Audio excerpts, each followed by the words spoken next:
Hello and welcome to episode 3 of IMO. I am your host Liam. And I am your host Emil. Yes! Okay, I went well. Every single time so far the intro has been screwed up completely. That was lovely. That was brilliant. That was almost poetic. I have a couple of updates, just to share. Intrigue us. Yeah, so something's pretty cool. That is, we're on iTunes now, so you can, if you've just been watching us on YouTube or on one of the various sites such as Podomatic or Spreaker or one of those sites that we're up on, you can get us on iTunes now. If you search IMO podcast, actually, I think I'm not sure if it's the first result, but there's another podcast which is exactly the same name as ours about shipping. So you can go, like if you go and try and download our podcast and then suddenly like you're learning about Atlantic routes for like freight ships and stuff, then you've probably got the wrong one. Unless we do some kind of special on ships. I doubt we will. Collaborate. Yeah, no, and that one is probably infinitely more popular than ours. But that's something that's pretty cool. As far as updates go, there's not really much more to talk about in terms of what's going to be going on with the podcast, apart from I'm hoping to, at least in this episode, hopefully the sound quality will be a little bit better because we now have shock mounts. In previous episodes, the mics I got, which aren't cheap mics, they were just dangling by the XLR cables, which are the cables attached to the mics. They were just dangling over the desks from... There was no support for it, and it probably broke it. I don't know. So hopefully the sound quality will be a little bit better. And we'll get pop filters in soon. I know it's annoying we still haven't got them. And also in this episode, I'm gonna hopefully try and include a couple of other things which Changing the format a bit. Just change the format a little bit. Edit it a little bit. I wasn't very happy with just doing like one topic per episode. So I kind of just, what would be ideal is if we ever had like emails or something which people sent in asking us questions, our opinions on things, that would be amazing. But for now, I just kind of want to just talk about maybe one or two topics more in each episode. Maybe focus on some news stories which are like trending currently, so anything that kind of piques our interest. And it's interesting to talk about because we like to have an opinion on everything because we're just like that. So today we're going to start off talking about education, and I love ripping into the education system because I think it's awful. As of now, well, it's not awful. It's just not brilliant. There's just so many things, especially considering Emil and I go to a private school, which means they get to make their own rules. They're not bound by the government. Yeah, so that can be very interesting, and it is very fun for them probably to toy around with us. There is a recent news article, which, I mean, if you want to read it out, focuses on basically now in the UK there's a bill going to be passed, most likely, which is going to force people to stay in education until they're 18, which I can only see as being extremely inconvenient. I haven't actually properly read through the news articles. I don't know how relevant it all is, but if you just want to read it out, that'd be cool. I'll just read out the first bit. It says, concerns are growing about the impact of a radical but little-known reform coming into force next month, which raises the education participation age by one year to 17. Thousands of 16-year-olds are guinea pigs this summer in a reform that is the first step towards ensuring all teenagers stay in education and training until they are 18 by 2015. Right, yeah, see, as someone who, me and you are obviously both going to be staying in education until we're at least 18. Yeah. For us, it's not a problem doing that because we hopefully want to go on and get a job which would require us to have done a certain amount of education and had so many, degrees or so. And so just you would need an education for it. That's kind of just what we want to do. But for some people who are wanting to continue family businesses and stuff, I know for a fact that, I have a friend who is wanting to carry on, his father's business, but now he's going to have to stay in school until he's 18. He was hoping to do it this year while he's 16, and I'm not sure when exactly this passes, but if it were to pass now, then that wouldn't be possible for him. He'd have to go to school for 2 more years knowing that it's just a waste of time. And it would actually be illegal for him just to quit school to focus on actually getting a job and earning money for his family, which is infinitely more important if that's what you want to do. Definitely. I think that, like, certainly the education system now is very cookie cutter, I guess. It's sort of like saying, oh, you've got to do this and you've got to do this. And they actually make it very little known. Like, they don't sort of let you know about the alternatives, which is like, you could just drop out now and get a job somewhere if you didn't want to carry on with exams. The likelihood of you getting that dream job that you want is... It's very rarely happens in the way that you expect. So if you were to like just go through education and get a degree, then find somewhere they're offering the job, interview and get the job, it very rarely happens like that. It normally just turns up in front of you somehow through some series of events. Your job, it might not be your dream job, but it'll be like a job that you're happy to do, and it'll just fall somehow in front of you. So the fact that they want everyone, just to go and get the best job they can by staying in education, it means there's going to be nobody left for those jobs. Like, if everyone turns out being doctors, and everyone turns out having, incredibly well-paying jobs, then who is there going to be left to go and do the jobs that we all don't really want to do, but are very necessary in society? It just confuses me how we're always told when we're little that we have to get a brilliant job, and we have to... I don't know. That's just me. But also, not all people want those jobs. Like, sort of, I guess, it's to be a doctor. It's a pretty it's a dedicated thing. Like, because both my parents are doctors, and they had to go through like years of medical school, and they all got like underpaid internship and stuff. And of course, now they're not underpaid at all. But it's a tough like journey to become a doctor. It's very intense and. Yeah. I think, like, not everyone wants to be a doctor, obviously. It's not for everyone, and rightly so. There's thousands of different professions out there that people can do, and some of them, a lot of them don't even require you to go to school. Yeah. Like, you can just do them. I think, because my philosophy on life is just to simply, like, do what makes you happy, as long as it's, obviously, like, don't take that literally, but, like, it's, like, if you want to, even if you want to, like, because personally, at the moment, I don't know what I want to do. I don't even think I want to go to university. I think my dream job at the moment is working in a shop, just, like, by the tills. And that's the thing, yeah. Not necessarily everyone wants to go and get these brilliant jobs. And for various reasons. You might not want to go and get these jobs because it requires 7 years in higher education.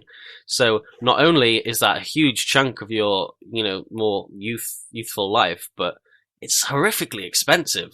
Like, the amount of debt that you would be in after doing a course which lasts 7 years is, like, I don't know. It's just in some ways, if it's not really a job that you're that interested in, if you're only being a doctor because it'll earn you money, or your parents want you to do it, you're gonna feel shit. You're gonna feel really shit because you're gonna have, like, a really, I don't know, not necessarily unhappy, but very difficult time, and you're going to be in so much debt afterwards, especially now considering, how much does it cost for a 17-year-old to drive in this country? Well, you're going to be paying around £2,000 a year in insurance if you're 17. Like, that's pretty much, there's no other way around that. And that's without buying a car or fuel or anything. So already you're looking at just £4,000, to get you started driving. And if you're from a family, like, my family don't have very much money. My parents don't have amazing jobs, so that could never happen. I probably won't drive until I'm 21, 22. That's how. But I think that's also like the state of most people. Like, it's very rare that people immediately start driving when they're 17 or 18. It used to be much more common when insurance didn't used to be ridiculous and fuel prices didn't used to be ridiculous, and it was perfectly okay for you to get a cheapy car. Now, you have to go and MOT and service it and have repairs done all the time. And the prices just rack up so badly. So if you tie that in with education, you're not going to be able to afford anything. I think my main issue with, like, the way that it's done is that I hate having to choose at such a young age, because, like, I'm 17 or 16, like, it's it's pretty tough because we're still pretty young. Yeah. You know, we're still living with our parents, and we're still, you know, basically our parents still cook for us a lot of the time and all that stuff, right? We're basically still children. Yeah. And they're saying, okay, so what do you want to do for the rest of your life? And it's like, whoa, what? Like, it's. I just feel like it's been sprung on too quickly. And obviously, some people they're in the fortunate position where they know what they want to do and they're dead set. And they're like, oh, I want to be a dentist, and I'm going to set out a plan, and that's going to be my life. And it's like, that's great, but most people don't have that. And like, I think one of the reasons for that is like, this is my biggest problem with the education system. This is my biggest problem. They don't teach you life skills. They give you knowledge and they give you information, but that's about it. If schools actually taught what I think is important life schools, life schools, life school, important life skills, then I think it would be so much more helpful as you go into adult life, like little things which you really do need to know. For example, how to jumpstart a car. That is one of the, like, how to jumpstart a car. It's going to help you. It could help you in so many situations. But things like how to apply and go through university, job interviews, how to do taxes, all these things that when we're suddenly like shoved into like full adult life, we're going to have like no idea what we're doing. And it's for them reasons that people are so vulnerable. If people like can get sucked into these loan issues, what's it like, all these like Wonga and stuff like that. They just get sort of caught up in scams. If you're like a 19-year-old and you're short of cash, you might as well, as from what our perspective, you're like, oh yeah, sure, I'll just go and get that £400 to pay the rest of my bills. Yeah? Yeah. And then suddenly, you're like, oh shit, I'm 20 quid short of paying the loan back. And then suddenly you're owing like £1,500 and you don't have the money. And then you're getting in more and more debt. And then your entire year, at least, is ruined by that because you have no money. I just think they push it into you way too fast. That sounded wrong. They sort of push you into this world where sort of you've got to be an asshole to succeed. You've got to be like ruthless in business if you want to get to the top. You've got to be dedicated.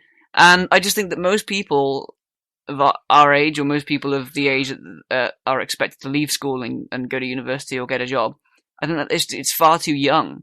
Like, our entire life is, well, it's said that our entire life is based on exams we take, when most of us haven't probably even been in a long-term relationship or something like, it's like, it's a pretty rapid shift. Like, we haven't had a lot of life experience. We don't really understand the world in the same way that maybe we should do at the time when we're applying for jobs. And if you're taking exams when you're 16, which will affect what jobs you can get for the rest of your life when you're 30 or 40 years old, and you get rejected because at the time you were like a horny, sick, like teenage kid who couldn't. Horny, sick kid. No, I mean, like as if like you were like ill all the time, or you were a depressed kid, or you were, you just had any kind of issues and you just weren't concentrating, or you were really immature at the time because you hadn't fully developed and you just didn't take them seriously. Then I think that, as someone who, I literally only just taken my GCSEs and I'll be getting my results in a few weeks. As someone in that position, watching some of the kids taking the exams, like, some of them weren't taking it seriously at all, including myself in some times. For some exams, I was just like, I really can't be bothered. I just can't, and then like afterwards you regret it, and it's just so much pressure, like this early on. It just feels odd because it's such a huge step up from the year before when you were doing literally nothing. Like also in this article, it talks about how they're trying it out, as in like it won't necessarily stay in place, and it kind of seems like they're testing the system. But to force everyone at once just to be like tested in this new system could cause some real problems. Because as we know in the past, when they've changed the education system, like they were almost switched A levels, I think, or GCSEs for O levels. Yeah, they used to be O levels, I think. Yeah, and that can cause like real can't even remember. Consistencies. Yeah, inconsistencies. When people are applying for jobs, like one person will have different like CVs because of the different things that they've done, and it just complicates the entire system. There was that huge controversy with I think it was like the English GCSE, the British English GCSE exams, where they changed the way they marked them. Yeah. So all of a sudden it was really split, and some people were getting A's and B's, and they had exactly the same marks as the people that were getting like D's and E's. Yeah, and it was like they just because they changed one simple rule, and I don't think it's fair to just suddenly test it, and they don't even like tell you that they're testing it. They're just like, okay, we're going to put this change in place, fucking deal with it. Like, Yeah. you know, you maybe you'll go jobless, but that's okay because the people behind you will get a job. And yeah, all it's that not a stuff, good like- system. Like talking about what we were talking about before, like the life skills, that isn't there. Like not even an hour a week. Like the closest thing we have is an hour in which we talk about things like Yeah. things like bullying and alcohol, which I suppose is relevant, but it just doesn't seem as relevant as some of the things we were talking about. It just seems like Instead of like some kind of hour like that, we have an hour forced to go to a chapel service every week. Oh god.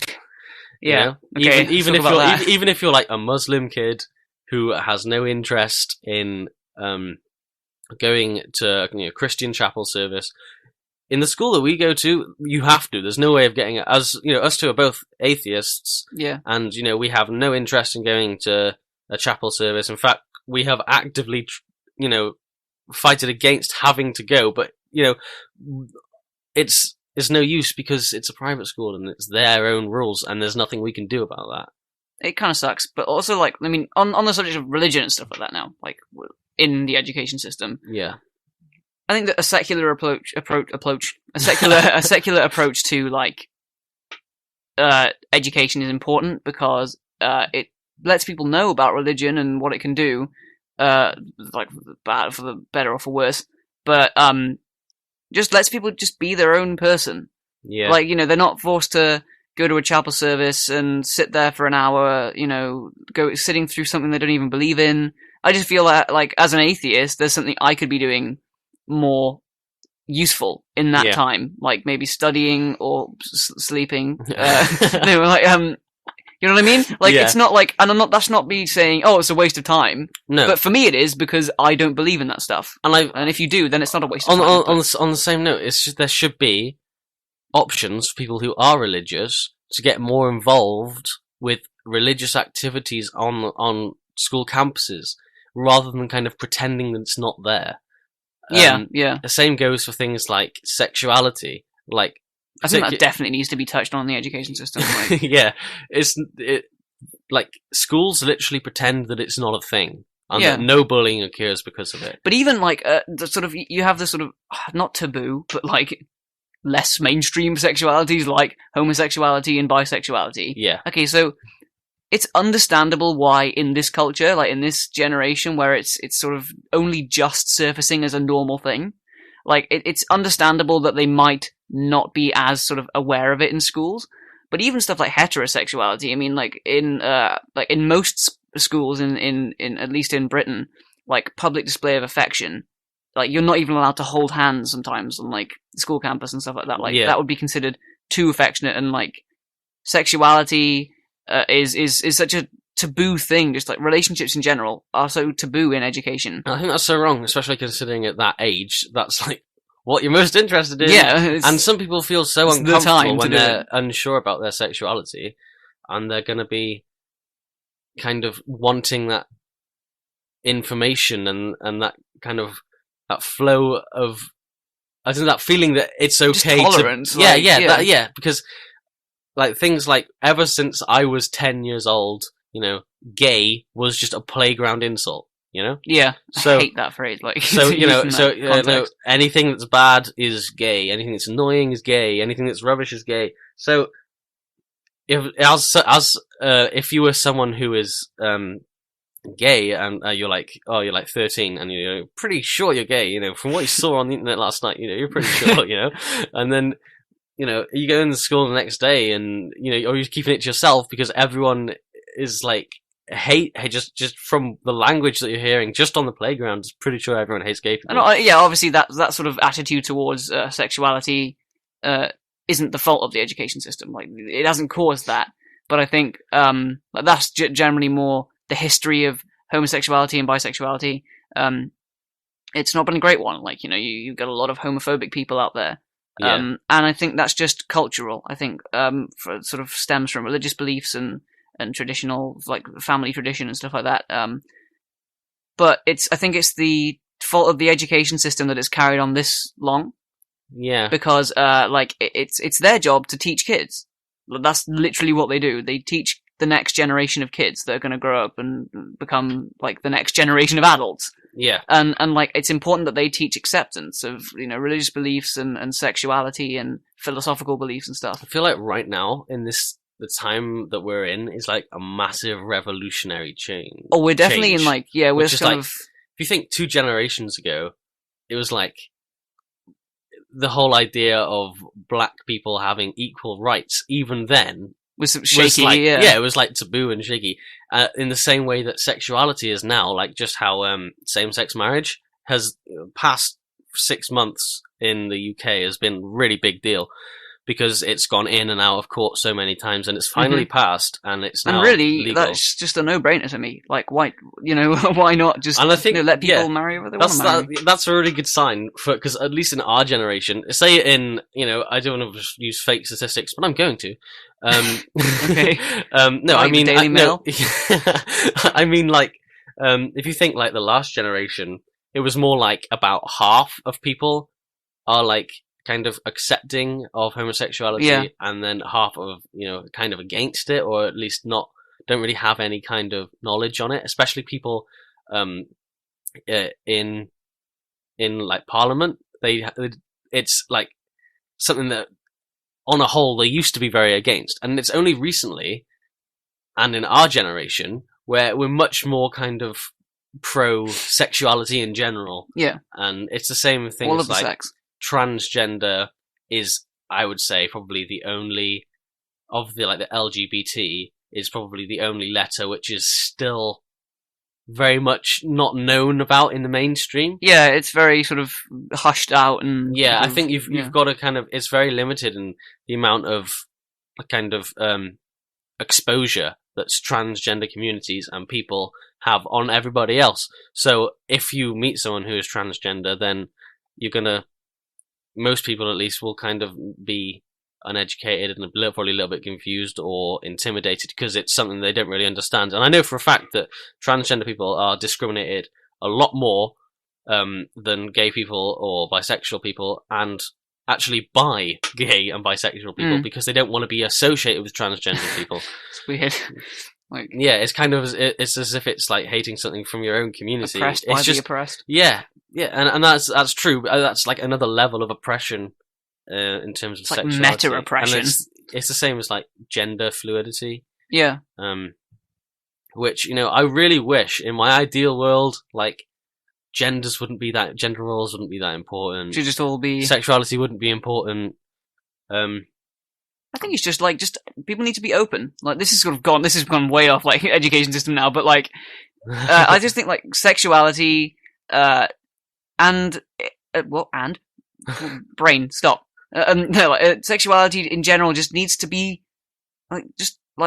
set free. It's like people just need to be themselves, and people should be okay with that, because I mean, obviously it's not as easy as it sounds, okay? Because you're gonna have the people that are like, oh, you like men?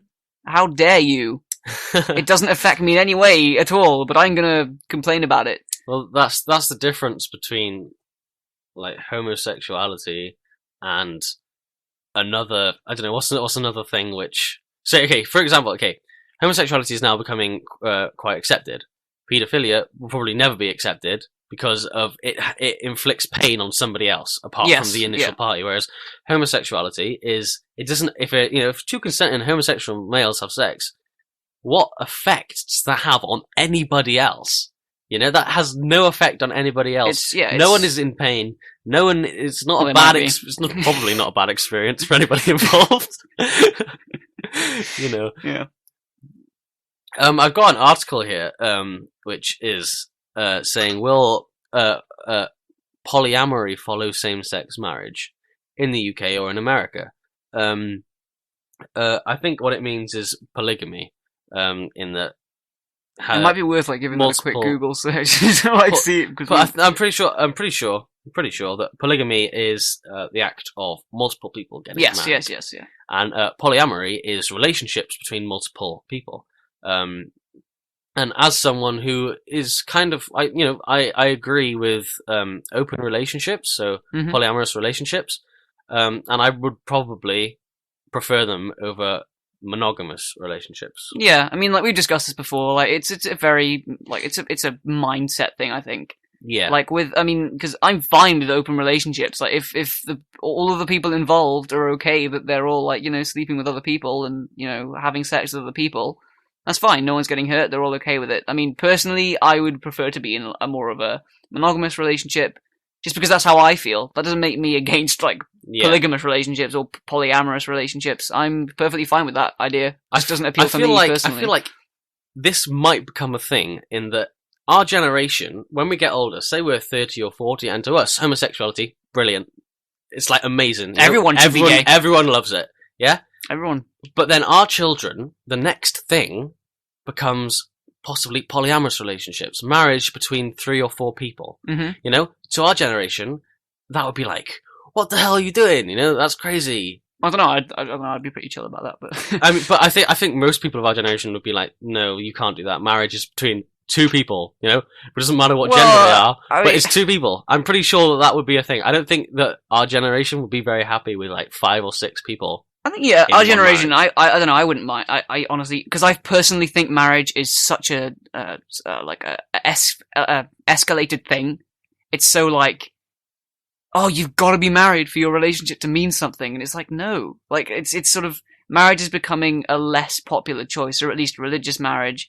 It's now sort of more. We're getting married because we get financial benefits for being a couple in a house, and we get less off the mortgage or whatever. I don't know how it works, but like. Marriage is such a, I don't know, I can easily see myself going through life without getting married, but just being in a relationship with someone, because that way it's less complicated if you want to break up, which more, it's more than likely it's going to happen at some point. Personally, I don't think you need to show off your love for someone else in a service in front of all your family and friends. In fact, it's quite sort of... I kind of think that it's unnecessary and it's like irrelevant to any kind of relationship, because then you're just putting the legal system in your relationship. That's all you're doing. All you're doing then is you're bringing in aspects of religion and aspects of the legal system for probably tax benefits. I think that it's a whole silly system. I don't think I'd ever want to get married unless the person I'm with is like super pro marriage. Oh, yeah, I would get married if my partner wanted to, but it just wouldn't mean like what it does to most people. I mean, I'm only 17. I can't really talk for that like sort of age group. Like, yeah. I'm pretty inexperienced at life just in general, being 17. But like, I just think marriage is so. That's why this whole gay marriage thing. Like I understand why it was so important that it got legalized and people were able to gay couples were able to get married. But at the same time, I'm like, does it really matter that much? Like, can you not just be happy? I think that's from. And that sounded really awful. Hold on, let me just. No, I know what you mean. It's in that. Like, I mean that for any couple in any sexuality in general, just enjoy what you have. If right now marriage was no longer a thing, I wouldn't care in the slightest. It wouldn't make a difference. I think that to us. it's the same as people disagreeing with gay people having children, having adopted children. Having children used to be very important for the survival of the human race. Now we need to kill all of them.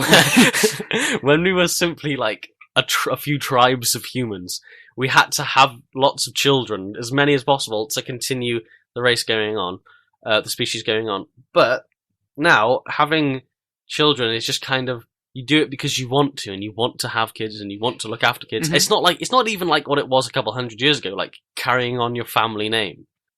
That's kind of very medieval. Yeah, it's like nobody even wants to do that anymore because it's kind of pointless. Some people might just go and change Yeah. their surname. So I kind of think that now, for like gay people to have children is fine, because it's not as if it's important to the human race whether they have children or not. It's just that they want kids, and that's We won. fine. We did it. We did. We conquered the planet. Human race is like, it's won. Just give up. You know. Basically, Let's just go arrogance. invade Mars. It's like rubbing it in animals' faces, just like how much we can have. Well, no, yeah. I mean, having children is almost like an emotional accessory now. Like, it's sort of more we can have this, and like we're gonna raise a kid and it's gonna be awesome and stuff like that. It's no longer like, you know, I'm sort of imagining this really like sort of straight conservative family that's like pipe in his mouth, dad, like, oh, your wife, you must stay at home and cook the dinner and raise the child whilst I go out and you know, bring home the bacon, as it were. And like, you know, it's not like that anymore. You know, the mother and the father work. Sometimes the kid works. You know, it's just like it doesn't really matter. Like, as a bisexual person, and as someone who has been in a relationship with both genders, I really don't care what gender I end up getting married to, or if I let it happen. Yeah, and in fact, I don't even want to get married. So I'm kind of looking at through like I'm looking at like gender. Not what am I looking for? Like gender. I'm looking at like in a gender blind way, almost in a like a pansexual way. I don't really like that term. But I'm looking at it as in like, I don't really care what gender the person is. I just want to love them. People should just love each other. Oh God, I know I sound like every semi-popular YouTuber ever, but I just, you know, I just don't think people should really care who it is that they're in love with, unless what they do is really creepy, and then you probably shouldn't love them so much. Don't love them. Well, yeah, I mean, as a heterosexual male who's never ever been in a relationship. We put the email in the description. My name's Emil. Well, no. I think I've just got much more choice. Yeah, fuck you. Seriously, screw you, man. No, but yeah, yes, don't be gay. No, yeah, as a straight person, as a heterosexual person, marriage doesn't matter much to me either. I just want to be in a relationship with someone, just like as a normal human would want to be. You know, just to have just someone to hit violently with a rake. We're kidding, by the way. Oh, but as the offer still stands, the email is no. Marriage on the whole, I think, is just to sum that up, is just less relevant.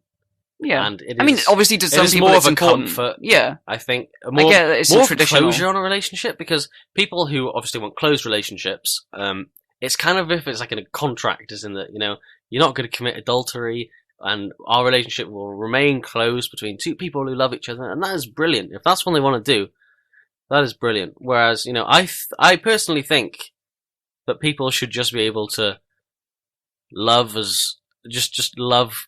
I want to be able to love people regardless of like who they are, or like I don't want some kind of binding stopping me from being able to love certain person. Like, oh yeah, I can't love you because I'm in a relationship with them, or, you know, I'm sexually attracted to them, but, you know, I really like them, and, you know, what's the point? Why did, you know? I just feel like it'd be so much easier for everyone if we all just fucked. No, if we all just. If we all. Oh jeez. No, if we all just didn't really care, and everyone was just a bit happier about it, and there was less kind of labeling having to occur, and it just kind of flowed a bit more easier. But then, you know, it's never going to happen. I mean, like, I get where you're coming from, and I mean, obviously, from a practical point of view, if you look at, if everyone was in like a polyamorous relationship and everyone was sort of honest about how they feel, and they just, like, you know, sexually pursued like anyone who they were sexually attracted to, there was going to be an increase in sexually transmitted issues there. Yeah, like, there's going to be STDs like spreading around a lot more. But I mean, I get, like I said, it's a mindset. It shouldn't be like a law. It should just be what you feel. Like, you know, because personally, as like someone who's more like monogamously minded, monogamously minded. that's the one.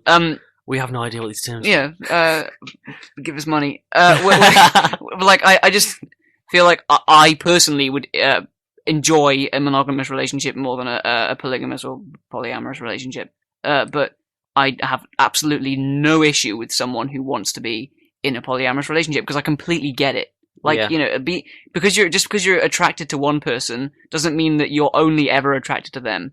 And, like, you're going to be attracted to more people, maybe some more than others, but the attraction is still there, and you can't deny that. Well, that's the thing. I think that, like, love's like a comfort is, like, really important to someone's kind of, like, happiness, self-esteem, and their entire life in general. If you're someone who is, like, really kind of closed and live basically, like, to themselves and never kind of expresses anything towards any other people, I think that you're just going to be unhappy, really. Yeah. Well, this kind of got way off topic. Yeah, what were we even doing? It was me. It was my fault. I had an article here about same-sex marriage, but I think that the entire country is looking at it too much from, like, I'm not even sure if I'm using the right word. Is a diplomatic standpoint? Is that the right word? It might be. It might be. Professionals. A standpoint where we're looking at it too systematically, and we're trying to kind of put things in boxes, if you know what I mean. And I think it's a very human thing to do. Like. It is. But I just kind of think it's not quite necessary. Mm-hmm. In terms of, like, it's not that much of a problem. If you look at some of the actual problems going on, the social problems, like sexuality, really shouldn't be problems. They're just so, like, insignificant. And people should just kind of get on with things which are more, because it does affect the state of the economy. Yeah. No one really cares if Bruce is fucking Gary, Yeah, but the thing is, though, it does have, like, this sort of taboo around homosexuality. It does have an effect. Like, in the military, it's often frowned upon to be homosexual, and it's like that's going to have an effect on the amount of people that want to enroll in the military. And it's almost like it's a product. And it's like, it's not marketed towards homosexuals. Sorry. Yeah. Like, but then these people could be talented soldiers or, talented whatever. They could be talented musicians, and they're not going to be as popular as the guy that's a straight musician or whatever. I just think it's such a, it hinders society, this sort of segregation almost. And I just think people need to learn that these things happen, and it's perfectly normal, and it's human, so deal with it. It's like, what would be, I think, is the worst thing ever, is if this kind of stuff became trendy.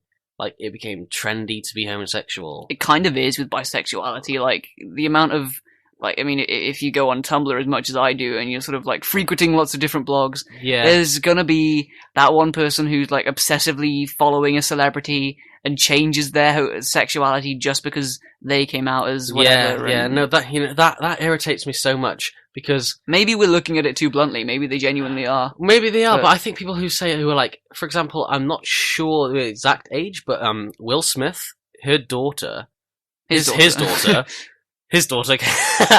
came out as bisexual when she was 10 or 11, and I think maybe she'd grow up to be bisexual, but maybe she's just a teenager who's not even a teenager, who's like not even a teenager yet, and they're just kind of doing it to be popular. Yeah. Maybe, I don't know. Am I wrong? I don't know. I'm of the belief that sexuality is innate, like you're born, and like that's how you are. Like, I think. I don't know. You could be. I think you can be born certain sexuality. It's definitely a mixture of both. I think it's a mixture of environment as well, because I think that if you were like somehow like sexually curious more when you were like really young, then that could affect the sexuality you end up when you're older, because it becomes more of a norm for you. That's what I personally think. I think. I definitely think it's. I have to agree. It's a mix of biological factors and psychological factors and upbringing as well. It has an issue. Carrying on about the trendy thing, I'm starting to see it happen, unfortunately, with people who are like depressed. Like, being depressed. Oh yeah, that's become a statement. It's a fashion statement now. And that sucks as well. Like, trends in general. We're going on to a whole different topic now. Trend. Like, as in, it's great, you know. People are going to be, oh, look at this great music and all that stuff. It's trendy. People are going to listen to it. That person's going to get lots of money. When it goes to things like mental illnesses, like depression, as someone who has been through depression before, it's not a joke. Like, it's not oh, I feel a bit down, so I'm going to post some black and white pictures on Tumblr and moan about myself. Like, it's not, it's not like that, because when you're genuinely depressed, it's actually more of I'm not going to tell anyone, I'm just going to sit here. Yeah. But that's what it's like, and you can always tell when someone's like, "Oh, I feel really down." So, yeah. Well, but the thing is though, that because that's been created, the people who genuinely need help, are being looked down on now because they're just seen as annoying people, and it's like, no, they need help. Like, that's the thing. As someone, I've never been depressed before, so I can think of how annoying it would be for someone who was depressed to be next to people who are like pretending to be depressed or were feeling down and misinterpreting their own emotions, maybe. Or... And I just think that, and this happens a lot in teenagers, and I don't want to. It's the same. I think it's just hormones. I'm saying it's the same with like music, music, like people getting into bands, and then like that music becoming representative of an emotion, and then people saying, oh yeah, just because they listen to that band, they're depressed people. That's how emo music came about. I mean, like, emo music's, I think it's the genre. Like, emo music is, I guess it's good. I mean, I listen to a bit of emo music. It's not the stuff I'd listen to normally, but that doesn't make me an emo. I think sometimes I might listen to some music which is considered emo music. My music taste is everything. Shit. I like very specific bands and artists, but it does vary over a lot of different genres. And like when I tell someone I might listen to a certain band, they're like, "Wow, really?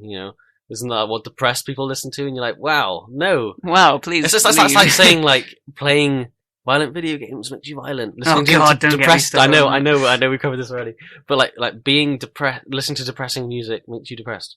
Not necessarily, it's not just not true. Bad. So we covered a range of topics today. We covered education, homosexuality and bisexuality within marriage, polygamy, monogamy. Crap.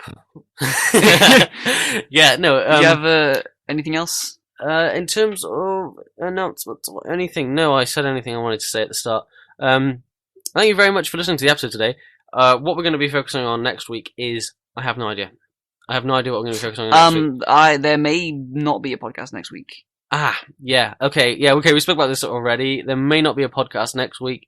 If there isn't, I don't know what we'll do. I don't know what I'll do. There just might not be one next week. You could just sit here and cry. I could just sit here and cry on my own.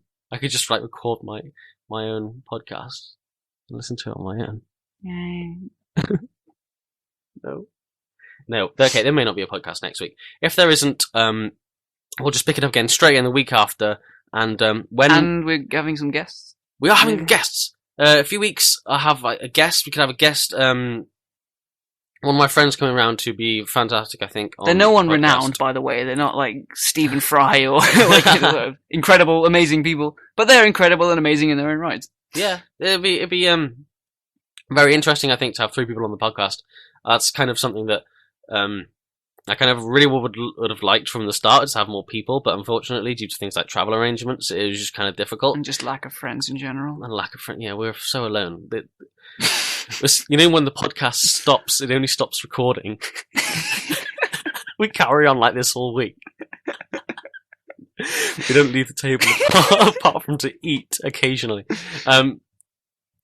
No, that's not true.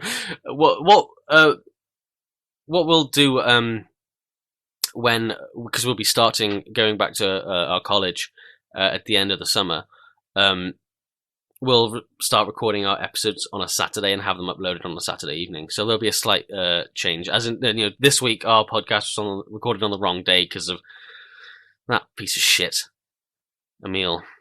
I'm good. Thank you very much for listening. That's all we got. Thank you very much for listening. Listening next time. Bye. Bye.